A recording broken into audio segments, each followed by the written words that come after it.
The same kind of attention as the statewide races, one of the hardest fought battles of this election season will likely take place at the bottom of the ticket. I'm referring to the fight over the control of the state Senate, which flipped into Democratic hands in 2008 for the first time in 44 years.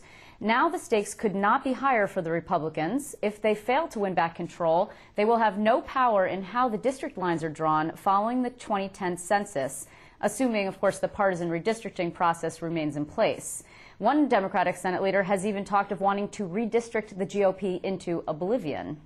My next guest is deeply involved in the Democrats' effort to retain the majority. Josh Cherwin is the executive director of the State Democratic Senate Campaign Committee, and he's joining us tonight from New York City. Josh, how are you? I'm great, Liz. Thanks for having me. So we talked a lot about at the conventions about the statewide races, and not a lot of talk at the bottom of the ticket. But I did see you and other people from the campaign committee and a number of would-be senators, challengers. How many targeted races do you have now? Well, Liz, I think in an environment like this one, we've sought to create the widest field of opportunity possible, and I think we've done a great job at that. I think you saw just the beginning of the lineup at the convention. We had about 10 candidates there, and since the convention and just the last week and a half, we've had a couple more candidates get in various districts in the state as well. So I'm actually really quite excited that we're going to have more races than we've ever had before in more places throughout the state than we've ever had before. And there's also, just this week, we learned that one of the Republican senators, George Winter, is going to be not seeking re-election. Did that come as a surprise to you, and are you guys ready to field someone in that race, or did you already have someone there? Well, on a certain level, Liz, it's not a surprise. I think you're seeing the dominoes of dysfunction starting to fall. This is the fourth incumbent Republican to back out of seeking re-election. And I think that's not surprising given the failed leadership on the Republican side in the state Senate and the inability of the Republicans to recruit strong candidates to make viable challenges as well.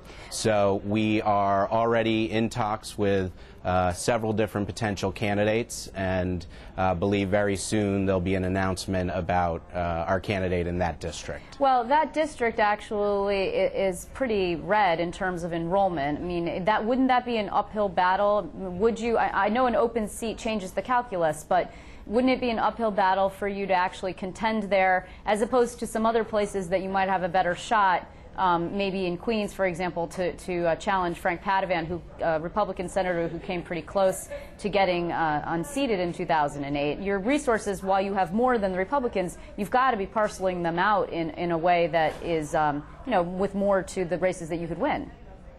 Of course, Liz, that's right. We'll be effectively allocating resources in the most strategic and efficient way as possible. Having said that, though, which you pointed out, for the first time ever, we have the fundraising advantage over the Senate Republicans. And so we will be going on the offense in a bigger, better, stronger way than we ever have before. Certainly the Winter District is a tough district. It's one of four now open seats.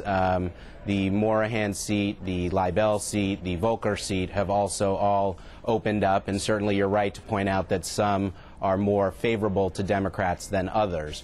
But our strategy is to go on the offense in the biggest way possible, and that means fielding strong candidates everywhere throughout the state, and that's what we're in the process of doing, and I think we're well on our way. At the convention, the whole hallmark of the convention, or the buzz, if you were, the buzzword was the new Democratic Party, which is an interesting sort of thing because it dovetails into Andrew Cuomo's new New York agenda and his big push for ethics reform in general of the dysfunction of which you mentioned, which is interesting because actually Democrats have been in control of the House, of the Senate in particular, which we're talking about today, but everything really in Albany, and much of the dysfunction, including the Senate coup, has come on the Democrats' watch. So isn't it difficult for your candidates, your challengers, your outsiders to posit themselves as outsiders, running against effectively the old Democratic Party, if you will? Liz, the Senate Democrats came into the majority just 17 short months ago after 4.5 decades of Republican deals, deficits, and dysfunction. They are a new majority, and they set about the work as soon as they arrived of changing the way business is done in Albany. They have passed the most sweeping reform legislation ever passed in the Senate. They've made the Senate more accountable, more open, more transparent. Okay, but Josh, hold on. I hear what you're trying to say, and I understand your message, and I get it. But the problem is, I mean, on the Democrats'